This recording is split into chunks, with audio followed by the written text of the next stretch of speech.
പോലീസിന്റെ വാഹനം കടന്നുപോകാൻ അനുവദിക്കില്ല എന്നായിരുന്നു ആശമാർ ഇത്രയും നേരം പറഞ്ഞിട്ടുണ്ടായിരുന്നത്. അവരുടെ മൈക്കും സ്പീക്കറും ഒക്കെ പോലീസ് കസ്റ്റഡിയിലെടുത്തിട്ടുണ്ട്. അത് തിരികെ വേണമെന്നായിരുന്നു അവരുടെ ആവശ്യം.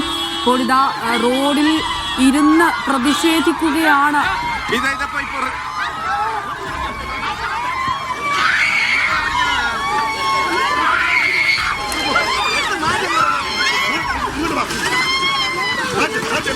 ഇസത്ത് പറയൂ, എന്താണ് ഇവിടെ നടക്കുന്നത്? അമൃത, ഇവിടെ വളരെ സംഘർഷഭരിതമായിട്ടൊരു അവസ്ഥയാണ്. ഇപ്പോൾ പോലീസ് ഇവിടെ നിന്ന് പോകാൻ തുടങ്ങിയപ്പോൾ അതിന് മുന്നിൽ ആശാവർക്കന്മാർക്ക് ഇരിക്കുകയും അവിടെ നിന്ന് അവരെ ബലം പ്രയോഗിച്ച് പോലീസുകാർ ഇവിടെ നിന്ന് മാറ്റുന്ന ദൃശ്യങ്ങളാണ് നമ്മൾ കണ്ടുകൊണ്ടിരിക്കുന്നത്. ഇപ്പോൾ വീണ്ടും പോലീസിന് യാതൊരു കാരണവശാലും ഇവിടെ നിന്ന് കടത്തി വിടില്ല എന്നാണ് ആശാവർക്കന്മാർ തീരുമാനിച്ചിരിക്കുന്നത്. അത് അവർ റോഡിന് മുന്നിൽ ഇരുന്നു കൊണ്ട് പ്രതിഷേധിക്കുകയാണ്. ഇവരിൽ നിന്ന് ഒരു കാരണവശാലും ഇവിടെ നിന്ന് മാറില്ല എന്ന് തന്നെയാണ് ആശാവർക്കന്മാർ തീരുമാനിച്ചിരിക്കുന്നത്. ചേച്ചി,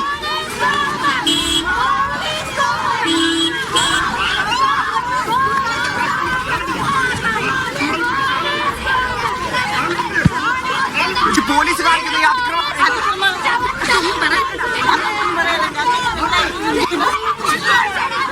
ഇവരെ കൊന്നാലും ഇവിടെ നിന്ന് മാറില്ല എന്ന്, അതായത് ഇവർക്ക് നീതി കിട്ടുന്നവരെ ഇവിടെ തുടരുമെന്നാണ് ഇവർ നമ്മളോട് പറയുന്നത്.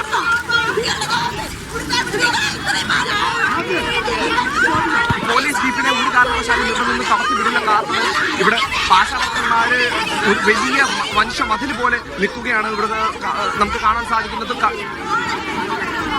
നാണമില്ലേ പോലീസ് എന്ന് പറയുന്ന മുദ്രാവാക്യങ്ങൾ വരെ ഇവിടെ ആശാവർക്കർമാർ വിളിച്ചുകൊണ്ടിരിക്കുന്നു.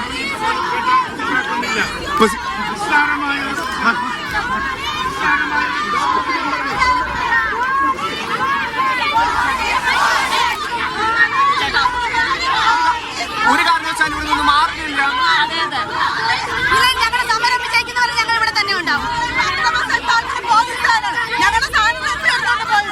ഇത്രയും സംഘർഷഭരിതമായ ഒരു അവസ്ഥ ഉണ്ടാക്കിയത് പോലീസുകാരാണ്. സംഘർഷം ഉണ്ടാക്കിയിരിക്കുന്നത് ഞങ്ങൾ ഉപയോഗിച്ചുകൊണ്ടിരുന്ന സ്ട്രേഞ്ചർ, അത് മൈക്ക് ഞങ്ങൾ 5 മണിക്കൂറായിട്ട് ഞങ്ങൾ ഉപയോഗിച്ചുകൊണ്ടിരിക്കുന്ന മൈക്ക് പിടിച്ചു വാങ്ങിച്ചിരിക്കുകയാണ് ഞങ്ങളുടെ സാധനം. അമൃത, ഈ ഒരു സംഘർഷാവസ്ഥ ഉണ്ടാക്കിയത് പോലീസ് തന്നെയാണെന്നാണ് ഇവിടെയുള്ള ഓരോ ആശാവർക്കർമാരും നമ്മളോട് പറയുന്നത്. മാത്രമല്ല, ഇപ്പോൾ പോലീസിനെ തടഞ്ഞു വയ്ക്കുകയും ഇനി ഒരിക്കലും ഇവിടെ നിന്ന് പോലീസിനെ കടക്കാൻ പറ്റാത്ത രീതിയിൽ തടഞ്ഞു വച്ചിരിക്കുകയാണ് ഇവിടെ ആശാവർക്കർമാർ. ഇതാ ഇപ്പോ വോളണ്ടിയർ വിഭാഗത്തിൽപ്പെട്ട ഒരു കുട്ടി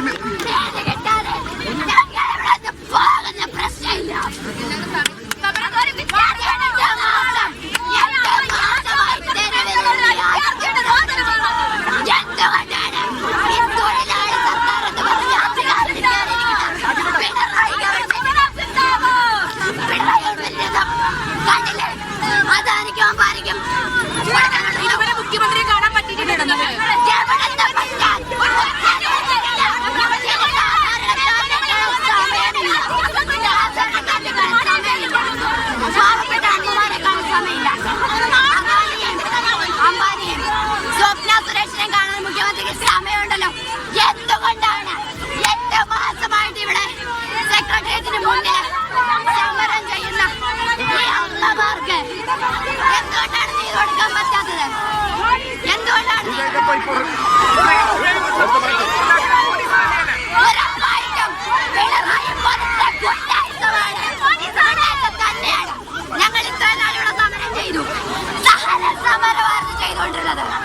ഇപ്പൊ ഞങ്ങളെ പ്രകോപനരാക്കിയത് പിണറായി പോലീസ് തന്നെയാണ്.